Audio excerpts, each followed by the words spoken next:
আসসালামু আলাইকুম।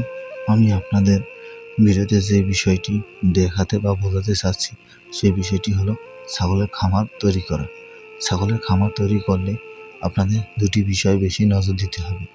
একটি হলো ছাগলের খাদ্য, অন্যটি হলো বাসস্থান। ছাগলের যদি খাদ্যের ব্যবস্থা না করা হয় তাহলে ছাগল বিভিন্ন স্থানে ঝুঁকিপূর্ণ স্থানে গিয়ে ছাগল খাদ্য গ্রহণ করবে।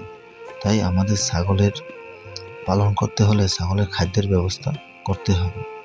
আমরা অনেক সময় ছাগল ছেড়ে পালন করে থাকি। খাদ্যের অভাবের কারণে অন্যের ফসলের জমি বা বাগানে ছাগল খাদ্য গ্রহণ করতে যায়। এতে ছাগলের লাভের চেয়ে ক্ষতির পরিমাণ বেশি হয়। তাই আমাদের ছাগল পালন করতে হলে নিজেদের ছাগলের ঘাসের ব্যবস্থা করতে হবে এবং তারই সাথে সাথে দানাদার খাদ্য খাওয়াতে হবে। তাই আমাদের সবসময় ছাগলের সঠিক পরিমাণ খাবার দিতে হবে। অন্যদিকে বাসস্থান, ছাগল সবসময় উঁচু স্থানে থাকতে ভালোবাসে। তাই ছাগলের খামার করলে ছাগলের মাচা পদ্ধতিতে বা উঁচু স্থানে করলে ছাগলের ভালো হয়। ছাগল স্যাঁতসেঁতে জায়গায় থাকতে পছন্দ করে না। তাই ছাগলের ঘর সবসময় শুকনো রাখতে হবে এবং পরিষ্কার করে রাখতে হবে। এতে রোগবালাই খুব কম হবে। যদি ছাগলের বাসস্থান নোংরা বা স্যাঁতসেঁতে হয়ে থাকে বিভিন্ন প্রকার রোগ দেখা দিতে পারে। তাহলে আর আমরা কাঙ্ক্ষিত পরিমাণ মুনাফা পাবো না।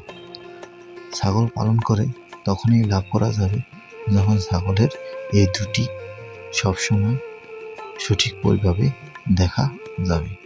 যদি এর মধ্যে একটি কম বেশি হয়ে থাকে তখনই ছাগলের কাঙ্ক্ষিত লাভ পাওয়া যায় না। তাই আমরা ছাগলের খামার করার আগে এই দুটি বিষয় বেশি নজর দেব। এছাড়াও রয়েছে ছাগলের বিভিন্ন রোগের টিকা। সবসময় রোগের টিকা দিয়ে রাখতে হবে, তা না হলে ছাগলের বিভিন্ন রোগে আক্রান্ত হতে পারে। নিয়মিত রোগের চিকিৎসা করতে হবে। চিকিৎসা না করলে এক পর্যায়ে ছাগল মারাও যেতে পারে। তাই রোগ হলে চিকিৎসার ব্যবস্থা করতে হবে। আমার ভিডিওটি যদি ভালো লেগে থাকে প্লিজ সাবস্ক্রাইব।